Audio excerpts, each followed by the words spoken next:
Bienvenue à Future Flash News. Où demain frappe poliment. Hier s'excuse encore, et aujourd'hui essaie simplement de suivre le rythme. Cette fois-ci, le Canada en 2050.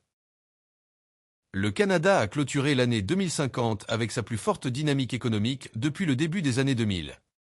Alimenté par les corridors de navigation arctique, une gestion améliorée des ressources quantiques, et une renaissance de la fabrication de technologies propres d'Halifax à Vancouver.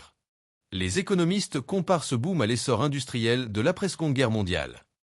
Au lieu de construire des chemins de fer transcontinentaux, le Canada a construit des ports arctiques autonomes qui transportent les marchandises plus rapidement que le Wi-Fi des années 2010.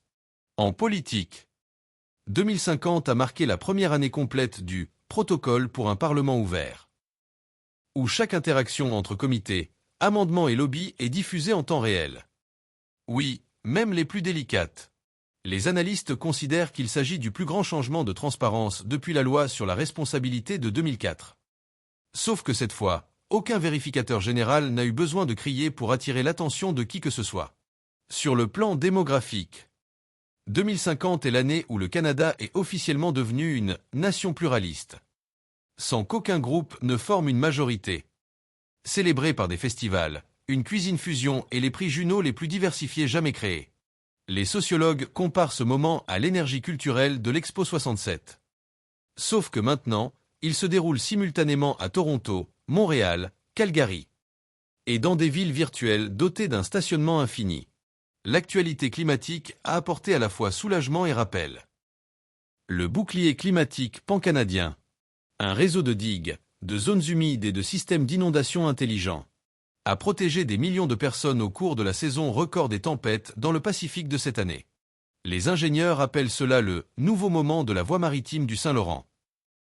Un projet national unissant les provinces à l'image des grandes avancées en matière d'infrastructures des années 1950. Mais avec plus de panneaux solaires et moins de pénurie de béton. Le Canada a célébré le 15e anniversaire de la station Borealis, son centre de recherche permanent sur le pôle sud lunaire, qui abrite 18 scientifiques en rotation et une serre primée qui ne cesse de suivre les tendances sur Terre. Les historiens de l'espace comparent 2050 à l'ère du Canadarm, sauf que maintenant, le Canada ne se contente pas de construire des outils pour l'espace. Il gère des quartiers entiers sur la Lune.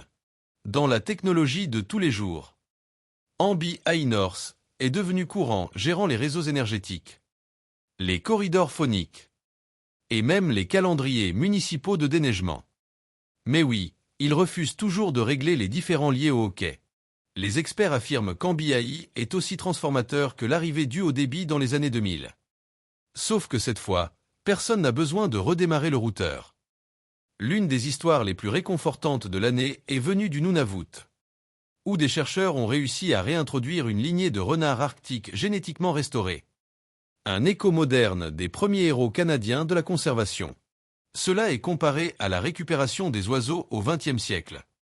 Preuve que parfois, les humains peuvent vraiment réparer ce qu'ils ont cassé.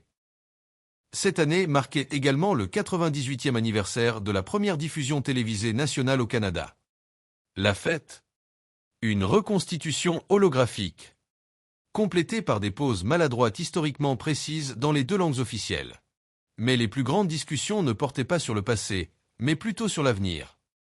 La souveraineté dans l'Arctique, l'éthique de l'IA, la sécurité des eaux douces, et le maintien d'une démocratie dynamique dans un monde hyperconnecté. Alors que nous terminons l'année, une chose est claire. Le Canada en 2050 est toujours poli, toujours inventif, encore parfois confus par sa propre météo, et continue de se réinventer, comme toujours. Ceci est Future Flash News, où l'avenir est à la mode, où l'avenir est toujours ouvert aux commentaires.